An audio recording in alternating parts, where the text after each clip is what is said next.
Bonjour, bonjour tout le monde, j'espère que vous allez bien. Bonjour aussi à ceux qui nous écoutent en replay. N'hésitez pas à me dire dans le chat si tout fonctionne bien, si vous m'entendez bien. Je vois qu'il y a pas mal de personnes déjà qui se connectent. Salut, salut tout le monde. Dites-moi dans le chat si tout fonctionne bien, si vous m'entendez bien. On a même activé les petites réactions là, si vous voulez réagir pendant, pendant le webinaire. Euh, donc, n'hésitez surtout pas, je vois qu'il y a un peu tout le monde qui se connecte. On va laisser un petit 1 minute ou 2 le temps que tout le monde arrive. De toute façon, évidemment, il va y avoir le replay si jamais vous manquez quoi que ce soit. Puis d'ailleurs, si jamais il y a des bugs pendant le webinaire, si jamais ça gèle, n'hésitez pas à rafraîchir la page, ça devrait revenir comme il faut. Ah, bonjour à tous ceux qui se connectent. Il y a Marie qui dit tout va bien. Bon, ben fantastique. Dans ce cas-là, tout est beau. On a le go de Marie pour dire que tout fonctionne.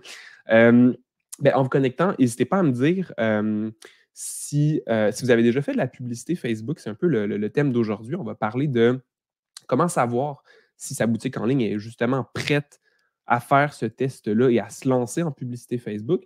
Dites-moi dans le chat, est-ce que vous l'avez déjà fait? Puis est-ce que ça a bien marché? Ça peut juste être, est-ce que oui, ça a bien marché? Est-ce que c'était moyen? Est-ce qu'on ne le sait pas trop? N'hésitez pas à me le dire, ça va me permettre d'adapter un petit peu mon contenu dans les prochaines minutes.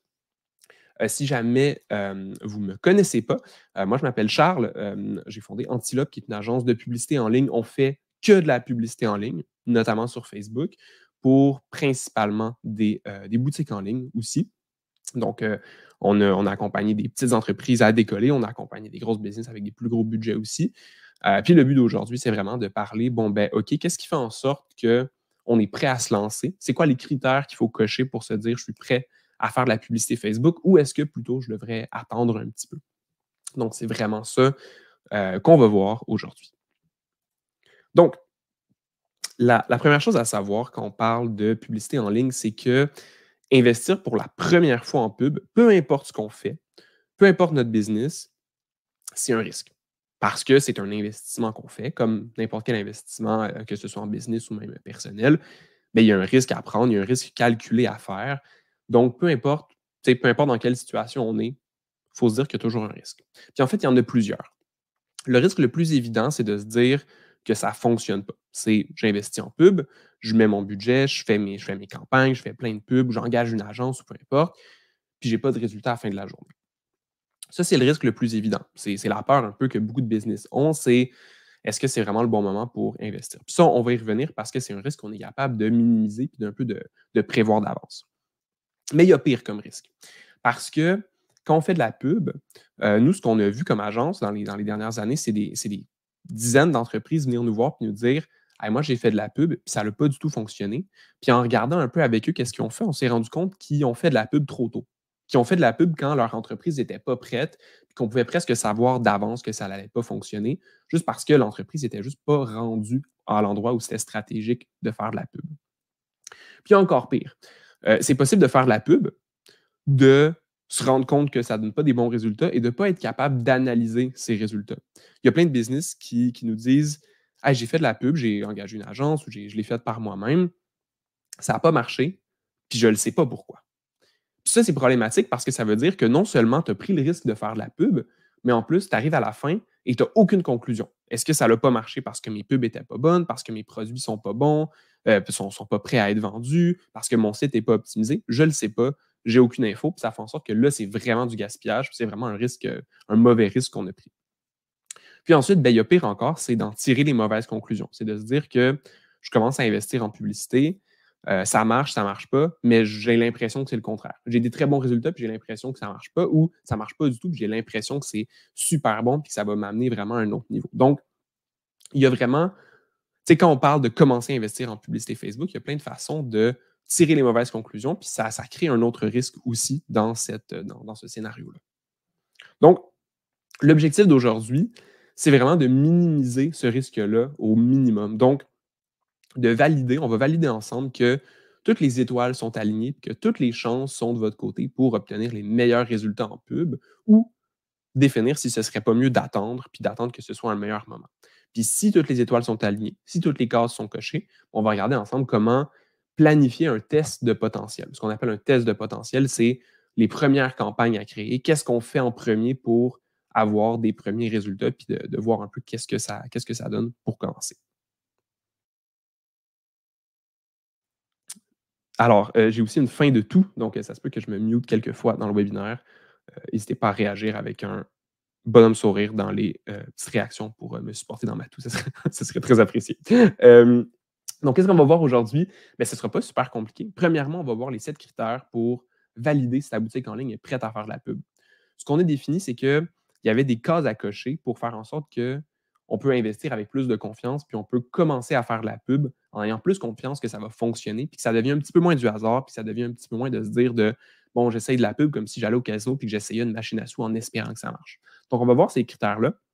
Puis ensuite, ben, on va voir un peu le plan d'évaluation de potentiel. Donc, c'est 12 semaines pour dire OK, je suis prêt à tester la pub. Qu'est-ce que je fais pour tirer des bonnes conclusions? Par où est-ce que je commence? Tout ça. On va voir ça ensemble. Ensuite, on va parler des 2 scénarios possibles de ce test-là. Donc, à la fin, qu'est-ce que ça va me donner? C'est quoi les bons côtés? Puis c'est quoi les mauvais scénarios un peu plus? Et finalement, on va parler de comment nous, on peut vous accompagner dans ce test-là. Si vous cochez toutes les cases, on a une nouvelle cohorte de notre programme Tremplin qu'on est en train de lancer, donc on va en parler un petit peu à la fin. Mais tout le contenu va être pertinent, peu importe selon si vous êtes prêt ou non à tester la publicité. Donc, pourquoi on parle de publicité comme ça? Puis d'ailleurs, pourquoi c'est quelque chose d'aussi important pour une boutique en ligne, pour la croissance d'à peu près n'importe quelle entreprise? C'est parce que c'est un moteur de croissance vraiment puissant. Puis la raison pour laquelle c'est puissant, c'est qu'on a beaucoup plus de contrôle que beaucoup d'autres tactiques ou stratégies marketing. Parce que la publicité, ce que ça permet de faire, c'est de se dire, OK, j'ai un produit qui se vend bien, j'ai ce téléphone-là, par exemple, qui se vend très bien. Quand je le montre à mes clients, les gens l'achètent rapidement, ils comprennent vite ce que c'est, le produit est bon, ils sont satisfaits. Bon, ben, pour croître, pour vendre plus, j'ai juste à prendre ce produit-là et à le montrer à plus de personnes, à le montrer à plus de personnes de ma clientèle. C'est ça que la publicité permet de faire. Ça permet de, sans te demander 10 fois plus d'efforts, montrer tes offres à 10 fois plus de personnes. Puis si on le compare à d'autres alternatives, ben en organique, par exemple, ce n'est pas possible de juste demander à Facebook hey, tu peux-tu booster mes publications sur Instagram ou sur Facebook à 10 fois plus de personnes comme ça gratuitement ou parce que il n'y a pas moyen d'avoir ce contrôle-là. C'est pareil si vous vendez dans des marchés, par exemple.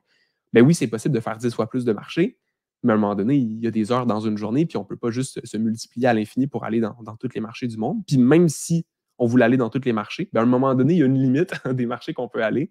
Il n'y en a pas à l'infini. Donc, on a toujours ce plafond-là, puis la publicité permet un peu de briser cette limite-là qu'on a de se dire qu'il faut toujours faire plus de contenu, il faut toujours être plus présent pour vendre plus. Là, au lieu d'investir son temps, on investit de l'argent pour multiplier un peu plus sa visibilité. Ensuite, autre élément super pertinent, c'est le contrôle qu'on a sur cette croissance-là. Si on vient à l'organique, ben, si je publie une vidéo sur Instagram ou sur TikTok, ben, j'attends qu'elle soit virale, j'espère qu'elle va atteindre des gens, mais je n'ai pas vraiment de contrôle sur est-ce que ma prochaine va mieux performer, va moins bien performer. Je suis un peu au dépend de l'algorithme. Tandis qu'en pub, ben, si je le sais que cette année, je veux doubler mes ventes d'ici la fin de l'année, ben, je suis capable de savoir un petit peu, est-ce que je dois mettre un petit peu de budget de pub, moyen, beaucoup, énormément, puis je suis capable un peu plus de contrôler cette croissance-là. Si je vois que ma croissance va trop vite, je peux diminuer mes budgets, je peux calmer un petit peu, je peux enlever une bûche, puis je m'attends à ce que ça va se calmer. Ou si je veux que ça l'accélère parce que j'ai engagé de l'équipe puis je veux leur donner de la job, bon, ben, je peux mettre un peu plus de budget puis je peux faire grossir le truc un peu plus vite. Donc, j'ai plus de contrôle. Puis finalement, ben, j'en ai un petit peu parlé, ben, on déconnecte un petit peu l'effort et les résultats dans le sens où si je veux générer 2 fois plus de ventes, ben, j'ai plus à créer 2 fois plus de contenu ou à me forcer 2 fois plus dans quelque chose ou à travailler 2 fois plus. De toute façon, c'est vraiment pas une stratégie qui est durable. Ça finit souvent très, très mal de se dire qu'il faut toujours juste en faire plus. Donc, la publicité, comme je disais, c'est un moteur super puissant. Puis je vous ai sorti 3 études de cas de nos clients qui, je pense, représentent bien un peu ce que nous, on voit en termes de croissance publicitaire. C'est 3 de nos clients qui sont arrivés, certains en faisant déjà de la pub dans le passé, mais d'autres, je pense, à Minimo au milieu, qui n'en avaient jamais fait. Puis qu'au final, année après année, ces 3 clients-là, Chope-moi ça, Minimo, puis Les Mauvaises Herbes, c'est des clients avec qui on travaille depuis plusieurs années, puis pour qui la pub a contribué à leur croissance, puis contribué à leur vente jour après jour aujourd'hui, de façon complètement rentable. C'est très rare dans l'année où est-ce qu'il y a des mois où la publicité ne sera pas profitable pour ces entreprises-là, parce que ça fonctionne très bien, parce que, aussi, ces entreprises-là cochent tous les critères pour avoir toutes les chances de leur côté pour avoir des bons résultats en publicité. C'est justement là-dessus qu'on s'en va. Cela dit, la raison pour laquelle ces entreprises-là ont eu des bons résultats, c'est parce qu'ils se sont pris au bon moment. Ils n'ont pas commencé trop tôt, ils n'ont pas commencé trop tard, puis ils n'ont pas brûlé d'étapes sur le chemin. Pour toutes ces entreprises-là qui ont beaucoup de succès, il y en a plein qui échouent, qui s'y prennent trop tôt et ainsi de suite. Puis nous, il y a plein d'entreprises à qui on va dire non, vous n'êtes pas prêt à faire de la pub, juste parce que on le sait d'avance que les résultats vont être mitigés parce que les cases ne sont pas toutes cochées. Donc,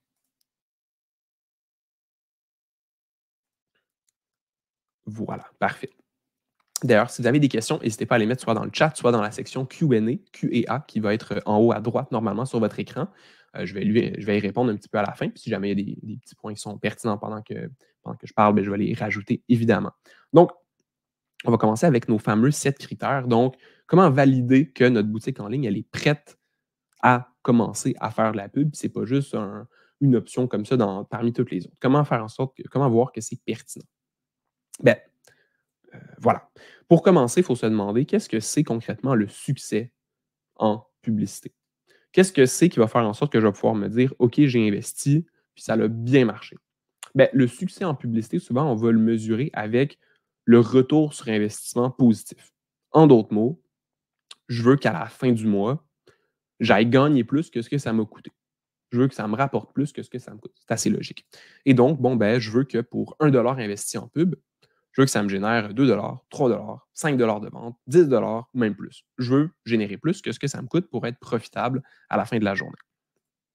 Puis, si on regarde un peu qu'est-ce que c'est l'enchaînement des variables qui nous amène à cette profitabilité-là, bien, on a sorti 7 points les plus importants qui vont servir de maillon dans une chaîne, en quelque sorte, pour faire en sorte qu'on atteigne ce retour sur investissement-là profitable, puis qu'à la fin de la journée, il en reste plus que ce que ça nous a coûté. Premièrement, il faut absolument une présence en ligne. Il faut que les gens puissent nous trouver, c'est assez logique. Typiquement, ce qu'on voit, c'est que les entreprises qui sont déjà sur les réseaux sociaux, qui ont déjà un blog, qui ont déjà du contenu en ligne, vont générer des résultats bien meilleurs en publicité que celles qui ne le sont pas du tout.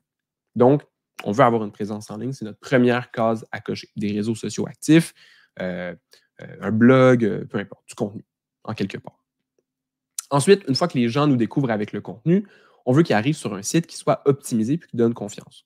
C'est assez simple, puis c'est assez logique. Quelqu'un qui arrive sur un site qui est un peu fait broche à foin, qui ne donne pas trop confiance, il n'aura pas envie de rentrer sa carte de crédit. Puis si en plus le site ne load pas, c'est super lent, ça va clairement pas fonctionner. Les gens vont quitter assez vite. Donc, peu importe si on a des très bonnes publicités, si le site n'est pas bon, ça ne vendra pas. Donc, deuxième case à cocher, c'est un site qui est optimisé. Puis là, je vous présente ces critères-là, mais ensuite, je vais vous montrer comment les mesurer réellement, puis nos 2 petits trucs pour savoir exactement si on est prêt ou non. Ensuite, une fois que les gens arrivent sur un site qui est rapide, qui est optimisé, qu'on peut facilement naviguer, ils doivent voir des offres qui sont faciles à comprendre. Rien de pire qu'arriver sur un site, très, très beau, mais ensuite devoir passer 4 heures à lire des pages pour comprendre qu'est-ce que tu as à me vendre, puis qu'est-ce que tu veux me proposer. On est des boutiques en ligne, nos produits doivent être facilement compréhensibles et que notre clientèle puisse rapidement se dire est-ce que c'est fait pour moi ou est-ce que peut-être que l'offre ne m'intéresse pas puis je passe à d'autres choses. Ça doit être clair, ça doit être facile. C'est tant dans la description des produits que dans le positionnement du site, c'est un peu partout. Ensuite, bon, ben, c'est logique, il faut qu'on ait un product market fit. Il faut que notre produit réponde à un besoin de notre clientèle. Il faut que ça rejoigne soit un problème, soit un besoin qui va faire en sorte que les gens vont être prêts à payer. C'est logique, là, une business ne se tient pas si elle n'a pas de product market fit. Ben, c'est pareil en publicité. Les publicités ne vendront pas si le produit ne répond pas à un besoin fort de notre clientèle. Ensuite, ça nous amène sur la différenciation. Notre offre doit se différencier de ses alternatives. Ça doit être facile pour notre clientèle de se dire est-ce que c'est de ça dont j'ai besoin ou est-ce que ce ne serait pas quelque chose d'autre, soit une alternative ou juste le statu quo de ne pas acheter. Ça doit être clair pour la personne de pourquoi est-ce que ton offre à toi m'intéresserait plus que n'importe lesquelles. Puis en publicité, c'est encore plus important qu'en général, parce qu'en pub, si quelqu'un est en train de magasiner pour, ben, je vais reprendre mon exemple d'étui de téléphone. Si quelqu'un magasine pour un étui de téléphone, des publicités d'entreprises d'étuis de téléphone, il va en avoir des dizaines un peu partout. Fait que si c'est pas clair pourquoi tes étuis à toi sont vraiment plus stylés ou vraiment plus pratiques que les autres, ben, ça va être compliqué de le convaincre que tes produits sont réellement pertinents. Ensuite, une fois que la personne s'est dit « OK, ce produit-là, il est pour moi, il répond à un besoin, il se différencie des autres, le site il est cool, il me donne confiance, et ainsi de suite », ben, il doit arriver sur un processus de paiement qui est optimisé. C'est logique. Si ton produit est super bon, puis j'arrive pour acheter, puis que c'est un peu louche, je ne reconnais pas trop le processus de paiement, le formulaire est un peu tout croche, je n'aurais pas le goût d'entrer ma carte de crédit, puis ça va un peu me freiner à l'achat. Ce serait dommage, rendu là, d'enlever la confiance des gens, puis que ce soit plus compliqué. Donc, le processus de paiement doit être optimisé. Et finalement, une fois que l'achat est fait, on arrive sur notre critère 7, qui est la marge de profit. Ce n'est pas relié au reste. Les 6 points sont un peu plus sur l'expérience client. Le 7e point est un peu plus cartésien puis mathématique. Pour que nos publicités soient rentables, je dois avoir une marge de profit qui est suffisante pour que, si je mets de la pub, ça ne mange pas tout mon profit. Je pense aux entreprises dans l'alimentation, des fois, qui ont des marges de 5 ou 2-3 par exemple. Bien, c'est sûr que rentabiliser des ventes en ligne, par exemple, si tu as une marge de 5 ça va être compliqué parce que ça va devoir te coûter vraiment, vraiment pas cher pour être rentable ou tu dois avoir une autre stratégie. Je pense aux entreprises, les épiceries ou en alimentation qui vont être prêtes à perdre de l'argent pour aller acquérir des clients parce qu'ils savent qu'ils vont revenir assez souvent. Mais ça, c'est d'autres stratégies, puis ça s'applique un petit peu moins à ce qu'on voit aujourd'hui.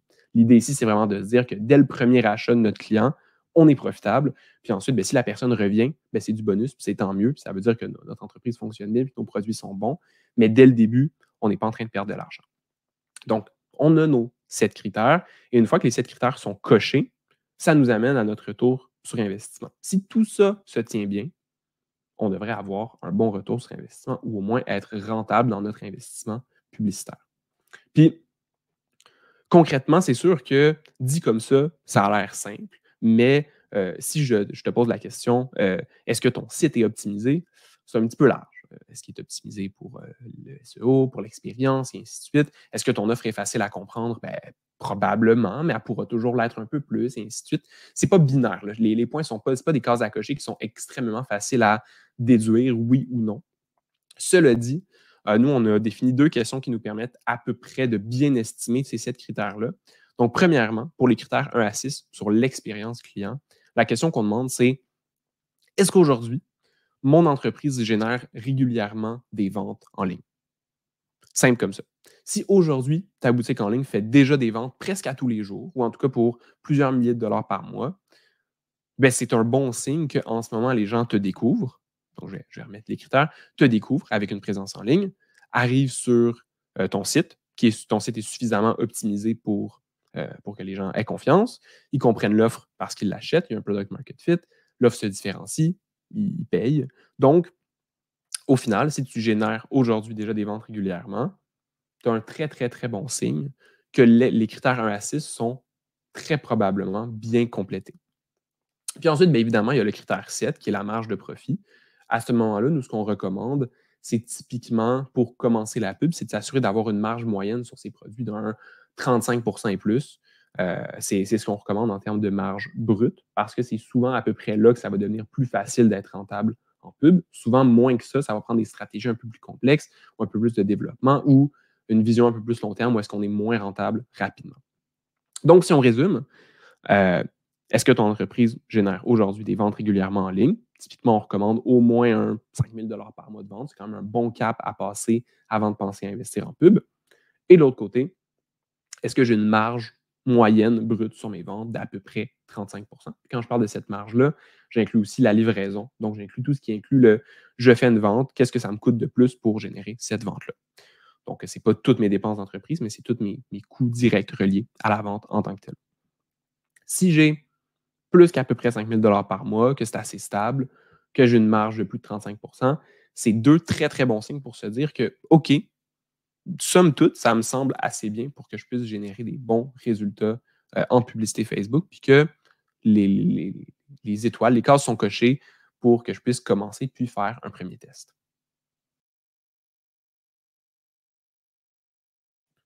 All right. Oh, OK, voilà, parfait.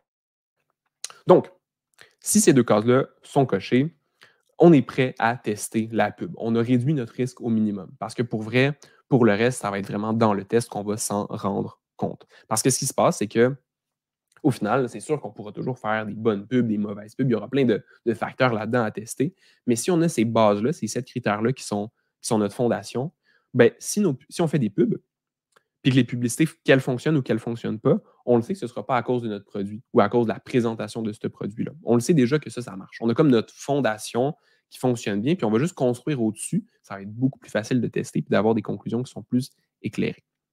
Donc, une fois qu'on a ça, comment est-ce qu'on fait pour tester le potentiel de la pub? Bien, nous autres, on a monté un plan en 12 semaines. D'ailleurs, c'est exactement ce plan-là qu'on fait dans Tremplin avec les entreprises qu'on accompagne pour le test, mais je vous le présente au complet. C'est un plan qui se fait comme en 3 grandes phases où on va venir tester des premières campagnes de pub. Donc, premièrement, il va y avoir 3 grandes étapes qu'on va faire pour le test.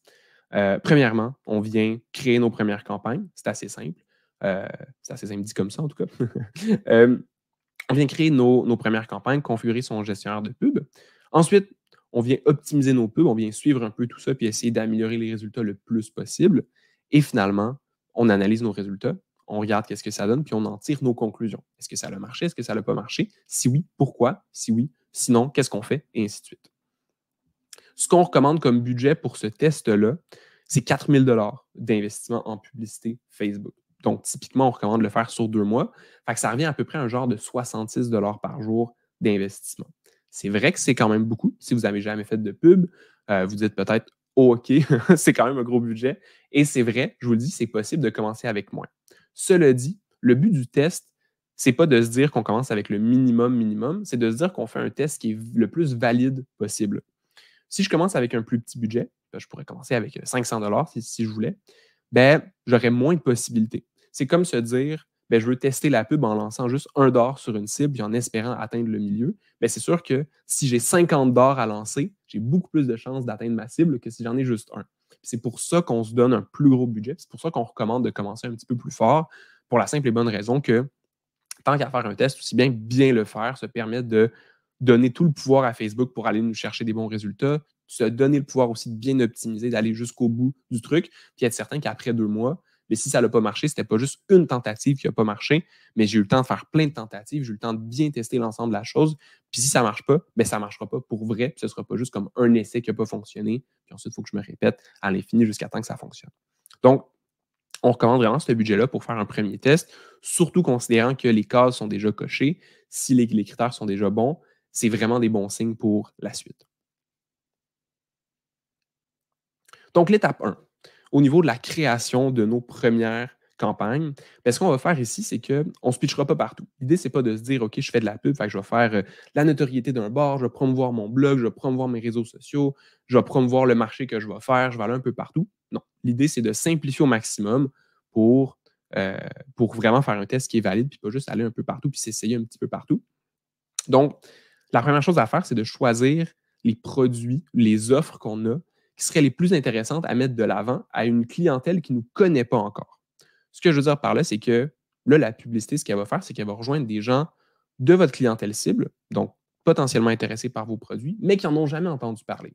Fait que ce n'est pas le temps de sortir le petit produit un peu niche qui traîne un peu dans l'entrepôt puis qu'on veut vendre, mais qui intéresse un peu plus ou moins les gens. L'idée, c'est vraiment de sortir, OK, c'est quoi mes meilleurs vendeurs? C'est quoi les produits qui attirent le plus l'œil de mon public? Ça peut être, par exemple, les produits qui attirent le plus les personnes dans les marchés, dans les kiosques, dans ce genre de choses-là, ou juste les produits qui se vendent le mieux.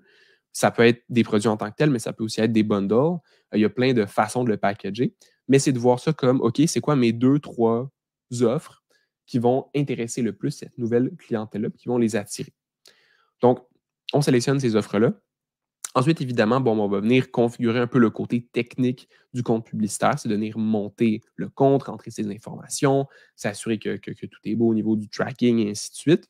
Ça, des fois, si jamais vous le faites par vous-même, puis je vais y revenir, vous pouvez toujours engager un consultant pour ça, par exemple, un ou une consultante, puis venir mettre ça en place. Nous, dans Tremplin, évidemment, c'est quelque chose qu'on fait, mais c'est souvent comme un processus technique qui peut se faire en 1 heure ou 2. Ce n'est pas quelque chose qui est trop long ou trop complexe.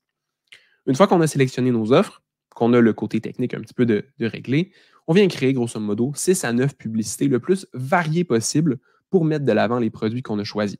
Je vous ai mis des exemples ici d'une de nos clientes, les mauvaises herbes, justement, où le but, si on avait à sélectionner des pubs, ben, on voit qu'il n'y a aucune pub qui se ressemble ici. On a des publicités un peu plus pour les stories, on a des vidéos, on a ici, bon là c'est en petit un petit peu, mais on a des témoignages, On a un carrousel ici qui présente plein de produits. On a vraiment beaucoup de stock. L'idée derrière, c'est de se dire, OK, je commence, je vais faire un test, je vais donner un inventaire varié à Facebook pour que, ben, si finalement c'est les vidéos qui marchent mieux, ou si finalement c'est les images, ou si finalement c'est les témoignages, les textes longs, les textes courts, ben, il y a tout ce qu'il faut pour m'amener des bons résultats, puis on ne sera pas bloqué juste parce que j'ai mis des pubs qui se ressemblent toutes, puis finalement c'est la pub le problème.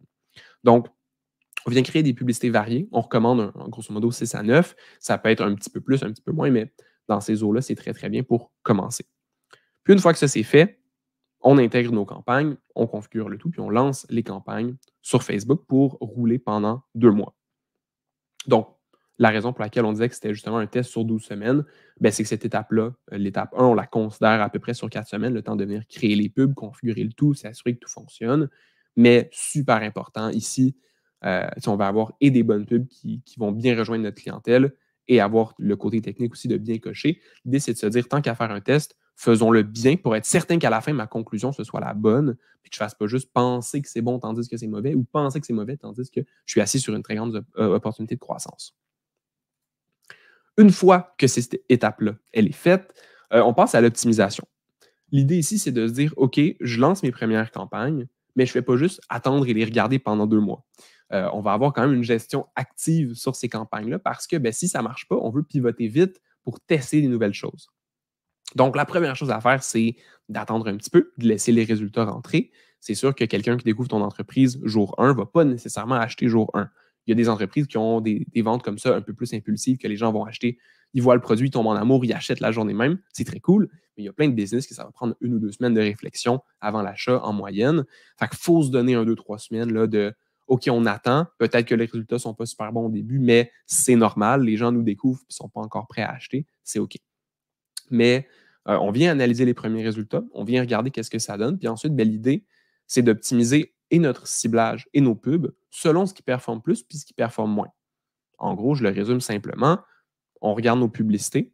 Les publicités qui marchent le moins bien, on les arrête. Les publicités qui marchent le mieux, on les laisse, évidemment, puis on vient en rajouter d'autres.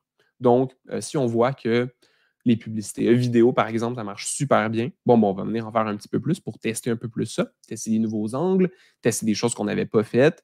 On va venir rajouter du stock puis s'assurer qu'on a toujours un inventaire de bonnes pubs qui tournent.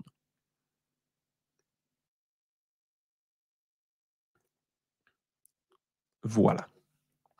Donc, une fois que ça c'est fait, bon, ben, typiquement, ce qu'on va faire, c'est qu'on va répéter ce processus-là 1 ou 2 fois pendant les 2 mois, dépendamment des résultats. Si ça marche super bien puis que ça l'explose, ben, on ne va pas venir tuer ce qui marche bien, puis on ne va pas venir essayer d'améliorer quelque chose qui est excellent. On va venir un petit peu fine-tuner, rajouter quelques pubs. Puis si ça marche vraiment pas bien, bon, ben, c'est là qu'on va se permettre de faire des plus grands pivots. Par exemple, si après 1 mois et demi, hey, mes résultats sont vraiment pas présents, j'ai vraiment pas de vente, ou les gens m'écrivent, puis j'ai l'impression que c'est vraiment pas la bonne clientèle, bon, ben, je vais faire un plus gros pivot. Je vais peut-être mettre de l'avant d'autres offres que je n'avais pas pensé. Je vais peut-être les mettre de l'avant d'une autre façon. Tu sais, c'est peut-être que j'avais un bundle, puis là, je vais les mettre de l'avant séparément. Je vais vraiment changer un petit peu mon positionnement de mes pubs pour aller plus drastique. Parce que si ça ne vend pas du tout, c'est pas parce qu'il y a une petite phrase qui n'était pas bonne dans la pub ou quoi que ce soit, c'est parce qu'il y a vraiment quelque chose à régler de plus large. Donc, on regarde tout ça, on fait du rinse and repeat, on recommence 1 fois ou 2 dans le processus pour se donner vraiment toutes les chances de succès. Et finalement, une fois que nos 2 mois sont complétés, qu'est-ce qui se passe? Bon, ben, c'est pas trop compliqué. On regarde les stats, tout simplement. Donc, on regarde un peu, OK, on a nos 2 mois de données, on a nos pubs qui ont roulé, on a testé plein de choses. Bon, ben, qu'est-ce que ça a donné, ces publicités-là? Est-ce que j'ai vendu plus dans ces 2 derniers mois-là que d'habitude? Est-ce que j'ai reçu plus de demandes de clients? C'était quoi l'impact sur mes réseaux sociaux? C'était quoi l'impact un peu naturel qui s'est passé sans que je le veuille? Est-ce qu'il y a plus de gens qui sont venus dans mon point de vente? Est-ce que j'ai reçu des contacts pour ouvrir d'autres points de vente ou pour des fournisseurs ou des revendeurs qui veulent revendre mes produits? Il y a plein de choses comme ça qu'on va remarquer des fois dans l'impact des publicités puis qu'on ne se serait pas attendu nécessairement. D'ailleurs, ça, il y a plein de nos clients qui vont nous le dire. Là. On fait des campagnes de vente pour vendre leurs produits en ligne, puis ils se font contacter par plein de points de vente qui disent Hey, on me demande vos produits, est-ce qu'on peut les vendre? Fait que c'est le genre de trucs qui sont intéressants aussi à regarder parce que ça peut, peut-être que les pubs ont marché moyen, mais que ça a donné plein d'opportunités d'affaires assez intéressantes. Donc, à voir. Donc, on regarde l'impact. Est-ce que ça l'a vendu? Est-ce qu'on est rentable? Qu'est-ce que ça l'a donné avec le budget qu'on a mis? Et ensuite, on regarde aussi les autres métriques secondaires. Fait que concrètement, Est-ce qu'on s'est affiché à beaucoup de monde? Est-ce que ça nous a amené beaucoup de trafic? Est-ce qu'on a eu peut-être plein d'inscriptions à notre infolettre? Ce genre de métriques-là vont être intéressantes parce qu'ils vont nous donner une piste sur l'impact futur des publicités. Par exemple, si j'ai fait de la pub, puis que ça a marché correct, j'ai fait un petit peu de profit, mais sans plus, mais que j'ai généré des centaines d'inscriptions à mon infolettre, ben c'est un bon signe pour dire que ces centaines d'inscriptions-là vont venir se rentabiliser sur les mois à venir, puis que finalement, l'impact qui est correct maintenant va être un petit peu plus élevé sur les 3 prochains mois ou sur les 6 prochains mois. Fait que c'est des bons signaux aussi à analyser parce que ben, si la pub est correcte maintenant, mais très, très bonne à long terme, ben, c'est des très bons signaux. Ou si à l'inverse, j'ai très, très peu de gens qui ont visité mon site, que ça n'a pas trop marché, ben, ça m'amène aussi d'autres drapeaux à regarder et à analyser. Une fois que ça s'est fait, ce qui est vraiment intéressant à faire aussi, c'est d'estimer le retour sur investissement potentiel. Donc, en gros, ce qu'on fait, c'est qu'on regarde, OK, les 2 mois nous ont donné quel genre de retour, puis on estime, avec les données qu'on a de nos clients, avec les différents budgets aussi et tout ça, bon, ben, si on mettait plus, c'est là, disons, on a mis 4 000, ça nous a donné un retour de x5, par exemple. Ben, si on mettait 5 000 à la place, si on mettait 10 000, si on mettait 20 000, ça nous donnerait quel genre de retour? Si on mettait un petit peu moins, si on mettait juste 1 000, ça nous donnerait quoi?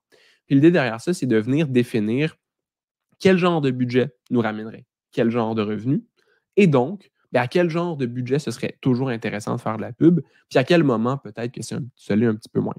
Puis, tu sais, on l'a fait dans Tremplin, là, c'est la deuxième cohorte qu'on lance, mais dans la première cohorte, ce qu'on s'est rendu compte, c'est qu'il y avait certaines entreprises où le potentiel était excellent, puis que c'est des business qui peuvent se rendre sur des 10 000, 20 000 $ par mois d'investissement en pub pour générer des centaines de milliers de ventes, que ça marche extrêmement bien. Puis il y en a d'autres qu'on regarde et qu'on dit, bon, ben oui, ça marche bien, oui, tu as des résultats, mais on ne te recommande pas de mettre des plus gros budgets. Même on te recommande de juste mettre un petit budget, de garder ça là, puis que ça marche très, très bien. Puis ça permet de mieux se situer aussi là-dedans, puis de se dire, bon, ben, quel genre de retour je peux avoir avec quel genre de budget, puis est-ce que ça vaut la peine de l'investir?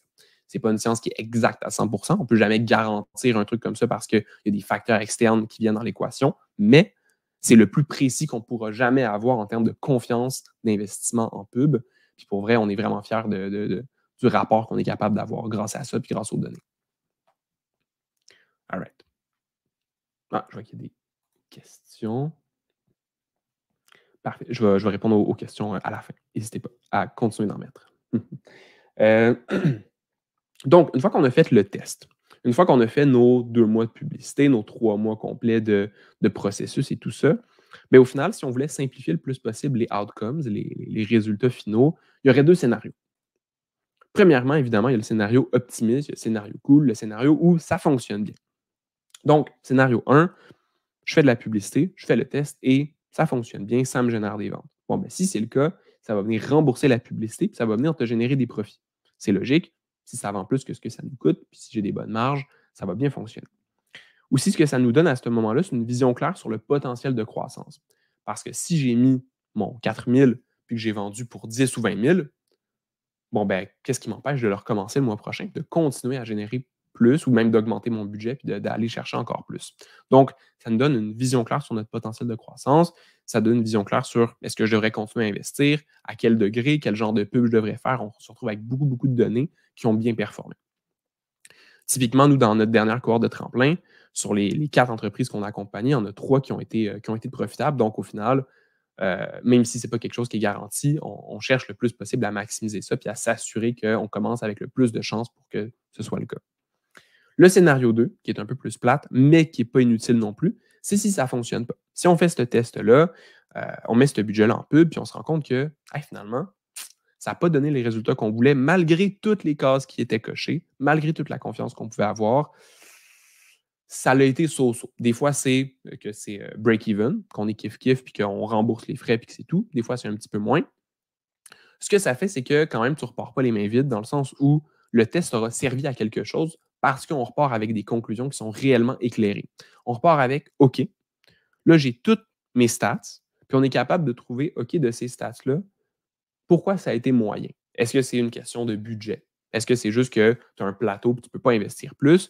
Est-ce que c'est quelque chose dans les offres qui fonctionne un peu moins? Est-ce que c'est quelque chose d'externe qui a nuit? Donc, ça va te donner des réponses et des pistes sur ce qui ne fonctionne pas et sur ce que tu dois travailler dans le futur pour peut-être retenter l'expérience un peu plus tard. Mais ça donne quand même des réponses. On ne finit pas juste la pub en se disant bon, ben ça n'a pas marché, la pub, c'est pas pour moi, hop, c'est fini, puis j'ai juste gaspillé mon argent. On ne veut surtout pas finir là parce que ça, c'est un scénario qui est juste horrible parce qu'au final, c'est juste brûler de l'argent pour brûler de l'argent. On, le test, s'il est terminé et ça ne fonctionne pas, on repart avec des choses. Et quand même, mais des fois, on se rend compte que peut-être que le budget n'a pas donné les résultats prévus, mais peut-être qu'avec un budget plus petit, ça pourrait bien fonctionner. Donc, on repart quand même avec des infos qui sont extrêmement pertinentes. Voilà pour ça. Donc, au niveau de ce test-là, comme vous l'aurez compris, nous, on a un accompagnement, mais c'est quelque chose qui est totalement possible de faire seul. Au final, c'est possible de se former en publicité Facebook suffisamment pour, sans y passer des années, mais quand même se former assez fort pour faire un premier test, structurer ça de la bonne façon, faire des bonnes publicités. C'est sûr que ça demande du temps, mais il y a des vidéos sur YouTube qui existent, il y a des tutoriels. C'est possible aussi de faire essai-erreur. C'est sûr qu'à ce moment-là, c'est un peu plus compliqué au niveau de gestion de budget, mais c'est possible de le faire. C'est aussi possible de le faire de façon, de se faire accompagner. Je disais tantôt, c'est possible de faire le test puis d'engager un pigiste ou une consultante on the side pour un peu nous aider dans ce processus-là. Ça se fait. C'est aussi possible d'engager une agence puis de dire, bon, ben, j'engage une agence, faites ma pub. C'est sûr qu'à ce moment-là, c'est beaucoup plus dispendieux. Je vous parlais aussi de quel genre de budget qu'on demande à nos clients, mais c'est beaucoup plus élevé. Puis pour faire un peu cette marche-là entre les deux, nous, c'est pour ça qu'on a créé Tremplin. C'est qu'on se rendait compte qu'il y avait plein de business qui n'étaient pas prêts à engager une agence, qui n'avaient pas le budget ou que pour qui le budget, c'était un trop gros risque d'investir des milliers de dollars par mois tout de suite sans savoir si ça fonctionne ou non. Puis on s'est dit, OK, c'est quoi la marche entre deux qu'on peut faire où on peut faire profiter de notre expertise, puis où tu peux vraiment avoir une équipe qui s'occupe de tout le côté compliqué, repartir avec des réponses éclairées, mais que ce ne soit pas l'engagement de OK, j'engage une agence pendant 6 mois, puis si ça ne fonctionne pas, ben, je viens de mettre mes profits des 2 dernières années dans un projet qui n'a pas full fonctionné. Fait que c'est pour ça vraiment qu'on a créé Tremplin. Tremplin, c'est un programme d'accompagnement qui est comme hybride, puis qui vient vraiment servir à tester la pub avant de plonger dans la pub. Donc, tester l'eau avant de plonger dans la pub. Puis l'idée, c'est de passer 12 semaines ensemble pour vraiment évaluer le potentiel en suivant exactement la méthodologie que j'ai présentée il y a quelques minutes. Donc, au final, comment Tremplin fonctionne, c'est que c'est un accompagnement où on s'occupe de 90% de la job. On s'occupe de valider que ton entreprise est prête à tester la pub. On s'occupe de vérifier toute l'installation technique, s'assurer que tout fonctionne bien, là, que ton pixel est fonctionnel, que ton catalogue fonctionne.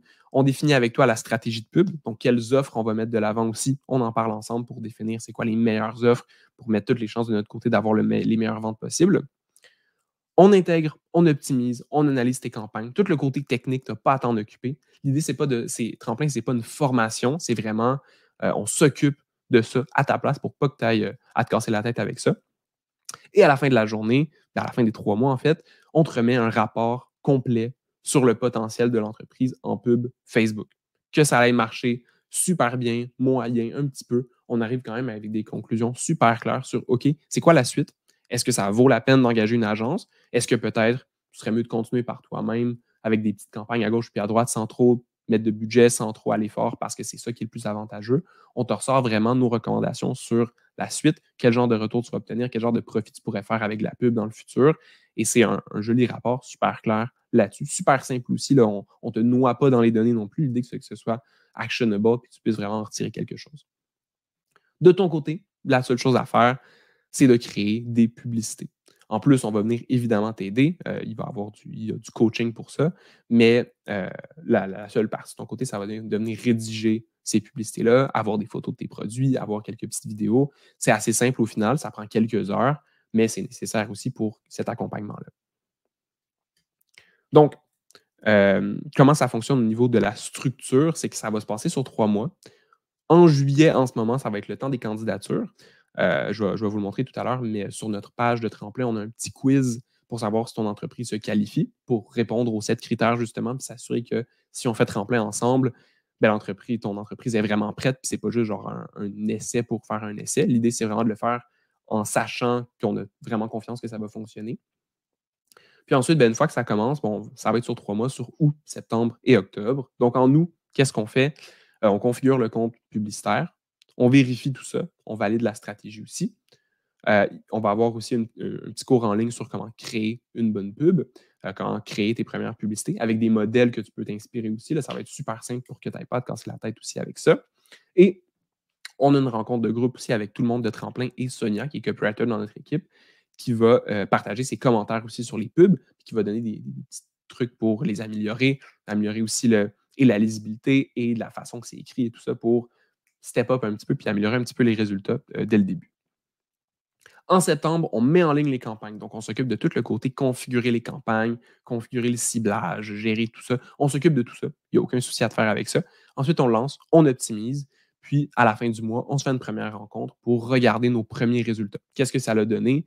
Est-ce que c'était des très, très bons résultats dès le début? Est-ce que ça a un peu fluctué? Qu'est-ce qu'on en pense? Est-ce qu'on pense que c'est catastrophique ou excellent? On en discute ensemble, puis on est super transparent là-dessus. Si on voit que ça ne marche pas, on va rapidement dire OK, les résultats ne sont pas là, il faut pivoter, il faut faire quelque chose.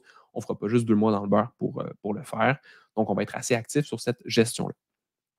Et finalement, en octobre, on continue. On va venir rajouter des nouvelles publicités.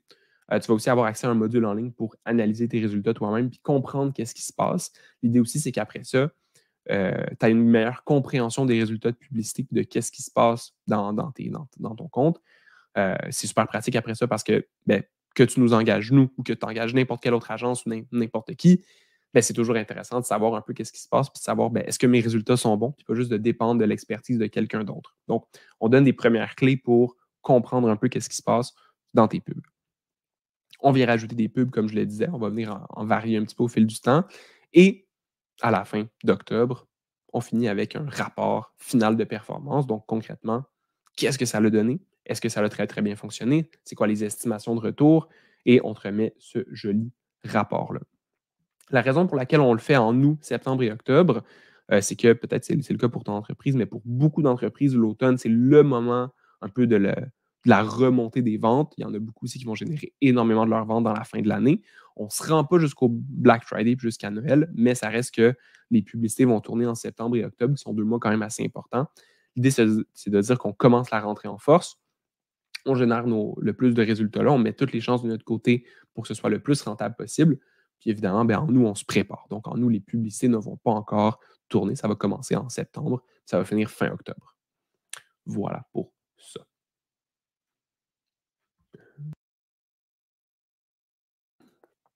All right.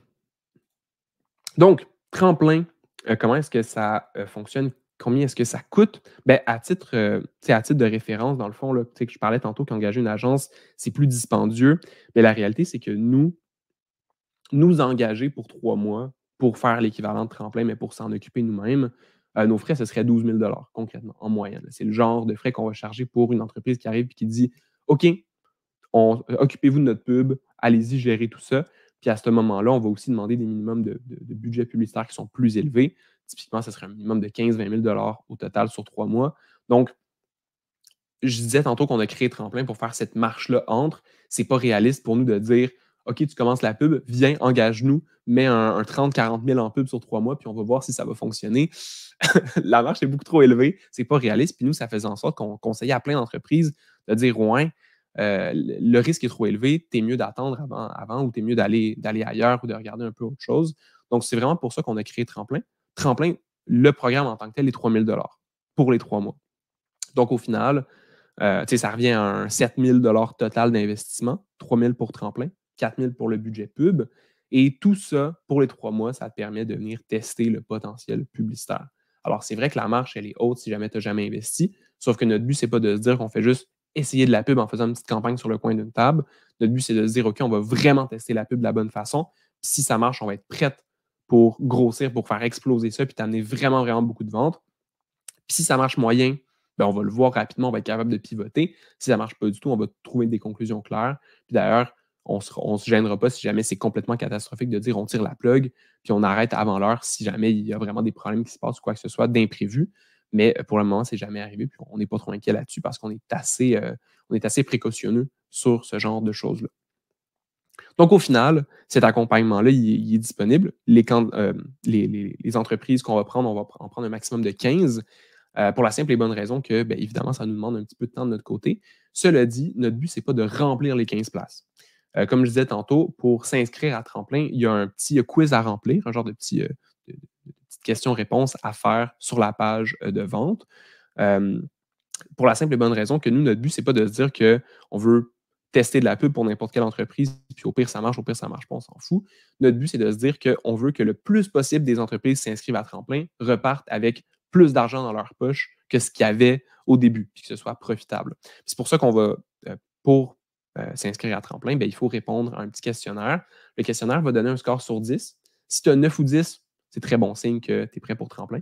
Si tu as 7 ou 8, ce que ça va te demander, c'est de prendre un petit appel avec moi pour en discuter puis s'assurer que c'est vraiment bon, c'est vraiment la bonne solution maintenant. On va juste être certain. Puis si tu as moins de 5, tu ne pourras pas t'inscrire à Tremplin parce que ça va considérer que ton entreprise n'est pas prête puis ne respecte pas ou ne coche pas encore les critères. C'est bien correct aussi. Il y a plein d'entreprises pour qui ce n'est pas la bonne solution aujourd'hui de faire de la pub.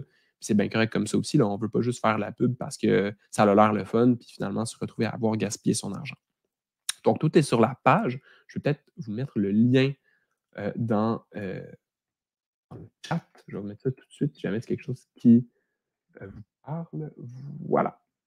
Donc, je l'ai mis dans le chat. Si jamais vous restez à la fin du webinaire aussi, ça va vous rediriger vers la page. Il n'y a pas de souci. Donc, voilà pour Tremplin. Je vous mets ça là. On va prendre les candidatures jusqu'à la fin du mois, 31 juillet. Ça va démarrer en août. Et puis, la majorité des rencontres sont individuelles, donc on n'aura pas de souci à s'adapter aussi si jamais tu as des vacances en août, par exemple, où il y a différents horaires ou quoi que ce soit. Il n'y aura pas de souci par rapport à ça non plus. Donc, voilà pour ça. Si jamais vous avez des questions, c'est le temps. Je vais prendre un petit 10-15 minutes là, pour répondre aux questions si jamais il y en a. Je vois qu'il y avait des questions dans le Q&A. Je vais commencer par là. Il y a Valentin qui demandait « Bonjour et merci pour le partage de votre approche. Le budget de 4 000 minimum est-il adapté à un panier moyen de 280 €? Sinon, quelle est la recommandation en termes de budget? Oui, ton panier moyen est assez élevé, en fait, définitivement. Au final, si pour nous, le panier moyen est plus ou moins un facteur d'échec ou de succès, à moins que tu me dises que ton panier moyen, c'est juste de 30 ou de 30 €, ou quelque chose comme ça de très petit. Souvent, les paniers moyens vont être généralement assez bons pour rentabiliser le tout. Donc, ce n'est pas un facteur qui est nécessairement inquiétant. Puis surtout, là, en ce moment, le tien il semble être pas mal au-dessus de la moyenne. Donc, c'est encore mieux. Donc, il n'y a pas de souci pour ça. Il y avait Sonia qui demandait j'ai l'impression que l'infolettre est de plus en plus délaissée par les clients. Est-ce que ça vaut encore la peine de développer une infolettre? On vient de finaliser notre boutique en ligne sur notre site web depuis plusieurs semaines. Je suis en train de la finaliser sur Meta. Donc, je me demande où investir mon temps et l'argent. C'est sûr que évidemment, question un petit peu complexe considérant que je ne connais pas ton entreprise à 100%. Mais si tu viens de finaliser ta boutique en ligne, c'est vrai que l'infolette est peut-être un petit peu compliqué à démarrer dès le début. Cela dit, c'est une opportunité vraiment très intéressante, surtout combinée à de la pub, par exemple, de venir générer des inscriptions dans ton infolette, puis ensuite de venir rentabiliser ça avec des mails. Ce n'est pas la première chose que je te recommanderais, dans le sens où je pense que là, tu as beaucoup de tests à faire pour valider que tes produits se vendent bien, que ton product marketing fonctionne bien, que ton audience, que tu la comprends bien aussi dans ses besoins et tout ça. Donc, je ne commencerai pas avec ça. Je commencerai plus à essayer de vendre directement mes produits, voir si je suis capable déjà d'avoir un petit peu de traction. Sinon, ça va être une option intéressante pour le futur. Mais chez la majorité de nos clients, l'infolettre est très, très, très rentable. Ça fonctionne très, très bien. Donc, je ne la mettrai pas de côté. Parce qu'au final, c'est un peu comme tout.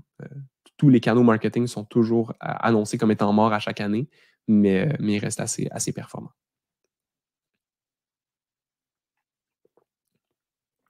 All right. Je vais attendre une minute ou deux si jamais vous avez d'autres questions.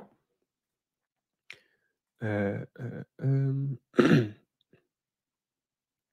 je crois que ça fait un bon tour. Ah, il y a Sarah qui demande Allô, j'ai une entreprise de tutorat. Est-ce que vous faites des services pour les mots-clés sur Google? Oui, tu peux aller voir sur notre site web pour prendre rendez-vous et discuter par rapport à ça aussi. Donc, on fait aussi du Google Ads pour une boutique en ligne, justement, qui cherche à tester la raison pour laquelle on commence sur Facebook. C'est que ça va être là où on va vraiment avoir le meilleur potentiel publicitaire parce que Google, on va s'afficher sur les gens qui cherchent déjà un petit peu nos produits. Ça va être une super bonne option aussi pour le futur, mais ça nous donne moins cette réponse-là de est-ce que si j'affiche mon produit à des gens qui ne les connaissent pas, qui ne le cherchaient pas nécessairement, est-ce qu'ils vont acheter? Donc, c'est pour ça qu'on commence avec Facebook, puis ça va nous donner un peu ce côté-là de euh, d'achat, de compréhension rapide du produit par rapport à ses besoins et ainsi de suite. Donc, voilà. Ah, je vois qu'il y a une autre question. Marie qui demande: «J'ai de belles ventes dans mon magasin physique, mais plus de difficultés avec les ventes en ligne. Est-ce possible de trouver qu'est-ce qui fait que les ventes en ligne fonctionnent moins bien pour nous?» Définitivement. Hem, Marie, ce que je te propose, c'est remplir le petit formulaire de tremplin. À mon avis, avec ce que tu dis là, tu vas déboucher sur le petit appel avec moi. Puis sinon, écris-moi, hésite pas, puis on pourra en discuter, voir, qu'est-ce qui peut soulever. Des fois, ce qui se passe pour les boutiques physiques qui vendent bien, mais que les ventes en ligne ne se font pas, c'est juste une question de visibilité. C'est que la boutique physique amène toute la visibilité parce que, ben, elle a l'opinion sur rue, les gens la connaissent et ainsi de suite. Puis le site est juste pas assez visible pour que ça vende. Puis il suffit juste de, entre guillemets, là, je dis ça comme si c'était une réponse facile, mais il suffit juste, entre guillemets, de montrer le site puis les produits à plus de personnes pour que ça débloque. Des fois, ça arrive sur les secteurs assez compétitifs où c'est pas facile de se faire trouver parce que ben, il y a tellement de sites qui vendent un peu des produits qui peuvent ressembler. Donc, ça peut être définitivement quelque chose à regarder. Puis si on se rend compte ensemble que c'est peut-être pas ça le problème, ben on trouvera un peu qu'est-ce que c'est là. N'hésite pas à m'écrire. Là, on pourra regarder ça, ça va me faire plaisir. Puis si c'est la visibilité qui manque, tremplin pourrait être une bonne option. Puis sinon, ben, on checkera qu'est-ce que c'est.